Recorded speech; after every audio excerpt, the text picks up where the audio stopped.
दोस्तों हर कोई चाहता है कि सब लोग उसकी इज्जत करें, उसकी बात की वैल्यू हो, उसके साथ तरीके से पेश आएं। लेकिन हर किसी के साथ ऐसा नहीं होता, क्योंकि बहुत से लोगों को ऐसा भी लगता है जो कुछ भी वो करते या बोलते हैं उसको कोई भी सीरियसली नहीं लेता और ना ही कोई उनकी वैल्यू करता है।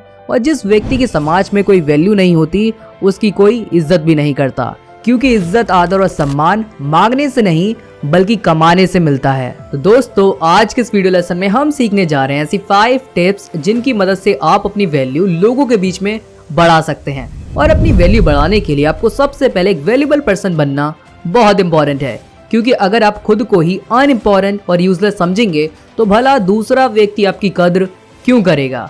If you treat yourself like a garbage, then don't expect others to treat you like a gold. अपनी वैल्यू बढ़ाने के लिए आपको सबसे पहले खुद की वैल्यू खुद से करनी होगी। Then you can only expect from others. So now let's see the first tip of this video is don't be too available. आप सब लोगों ने एक बात जरूर सुनी होगी, किसी भी जगह बार बार जाने से या किसी के बुलाने पे तुरंत हाजिर हो जाने पर लोग आपको ज्यादा महत्व नहीं देते। किसी की मदद करना या किसी को समय देना अच्छी बात है, लेकिन हर वक्त किसी के लिए अवेलेबल रहने से आप खुद ही अपनी वैल्यू कम कर लेते हैं। यानी जब भी आपको कोई बुलाता है और आप हर बार तुरंत हाजिर हो जाते हैं तो ऐसे में लोगों को लगता है यू आर ऑलवेज फ्री, तो ऐसे में लोग आपको हल्के में लेने लगते हैं। फॉर एग्जाम्पल मार्केट में जो चीज ज्यादा अवेलेबल होती है उसकी कीमत ऑटोमेटिकली कम हो जाती है, और अगर वही चीज आपको लिमिटेड क्वांटिटी में मिले तो उसकी डिमांड बढ़ जाती है, क्योंकि मुश्किल से मिलने वाली चीजें हमें ज्यादा अवेलेबल लगती है, क्योंकि लोग किसी भी चीज की अवेलेबिलिटी से ही उसकी क्वालिटी जज करने लगते हैं। और जब आप अपनी अवेलेबिलिटी को बहुत ज्यादा बढ़ा देते हैं तो लोग आपको वो वैल्यू नहीं देते जो आप एक्चुअल में डिजर्व करते हैं। So you need to stop being too available before you lose your respect. और अगर आप अपनी वैल्यू को बढ़ाना चाहते हैं तो आपको अपनी अवेलेबिलिटी को कम से कम करना होगा, यानी हमेशा हर किसी के लिए अवेलेबल मत रहो। Be available to some but not for everyone. तो चलिए देखते हैं अब हमारी next step, fulfil the promises and commitments you make.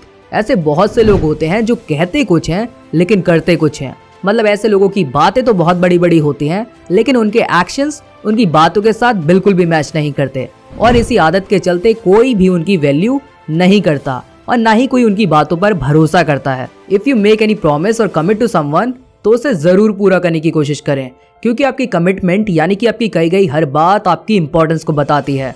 मतलब आप अपनी बात पर कितना कायम रहते हैं, कितना आप उसका पालन करते हैं, ये भी आपकी वैल्यू और इंपॉर्टेंस को बढ़ाती है। Fulfilling what you promise earns you a lot of respect. So now let's see the next tip of this video, always say less than necessary. बहुत बार ये देखा गया है कि कुछ व्यक्ति जरूरत से ज्यादा बोलते हैं, जो अपने मन में कुछ नहीं रख पाते, या तो यूं ही कह लें जिन्हें हर बात पे अपनी राय देना अच्छा लगता है। और कई बार तो ये बड़बोलापन की वजह से हमें अपनी जान से भी हाथ धोना पड़ जाता है। हाँ दोस्तों, ऐसी घटना हुई 1825 में, जब जार निकोलस फर्स्ट रूस के सिंहासन पे बैठे। उनके सिंहासन पर बैठते ही रूस में विद्रोह शुरू हो गया, क्योंकि रूस की जनता ने उनके द्वारा बनाई गई पॉलिसी का विरोध करना शुरू कर दिया। और उस समय एक विरोधी नेता थे कोंद्रेती रेलेव, जो कि जार निकोलस फर्स्ट के अगेंस्ट में खड़े हुए थे।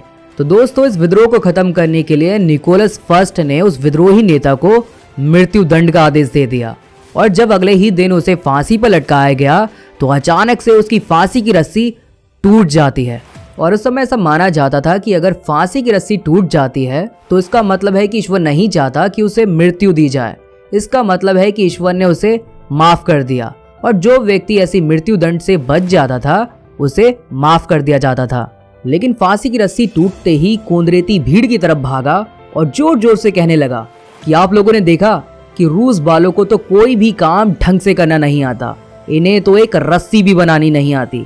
ये बात जब सिपाहियों ने निकोलस को बताया तो जार निकोलस ने कोंद्रेती के फांसी नामे की अर्जी को फाड़ते हुए कहा कि अगर ऐसी बात है तो हम उसकी बात को जरूर गलत साबित करके दिखाएंगे। और इसके बाद अगले ही दिन कोंद्रेती को फांसी की सजा दोबारा सुनाई गई, लेकिन दोस्तों इस बार रस्सी नहीं टूटी। तो दोस्तों देखा आपने, जरूरत से ज्यादा बोलना कैसे किसी की मृत्यु का कारण बन सकता है। तो इसलिए उस इंसान की कद्र ज्यादा की जाती है जिसे पता है कि कब और कहां कितना बोलना चाहिए, क्योंकि जब आप कम बोलते हो, जरूरत हो तभी बोलते हो, तो लोग आपकी बात में ज्यादा महत्व देंगे। तो इसलिए कम बोलो लेकिन काम का बोलो। तो चलिए देखते हैं हमारी next step, focus on your goals. लोगों की नजरों में इंपॉर्टेंट बनने की बजाय अपने आप को इंपॉर्टेंट बनाएं। अपने कीमती समय को दूसरों के बारे में सोचने की बजाय अपने करियर पे ज्यादा से ज्यादा फोकस करें। Because when you stay focused on your goals and make consistent progress, और जब अपने गोल्स के लिए दिन रात मेहनत करते हैं और हमेशा अपने काम से काम रखते हैं, लोगों के मामलों में बिल्कुल भी दखल नहीं देते और सिर्फ अपने और अपने करियर को सबसे ज्यादा महत्व देते हैं, और जब आप कुछ बन जाते हैं तो लोगों की नजरों में आपकी इज्जत और वैल्यू ऑटोमेटिकली ही बढ़ जाती है। So now let's see the final tip of this video. Give respect and take respect. दोस्तों, ऐसा कहा जाता है you only receive what you give.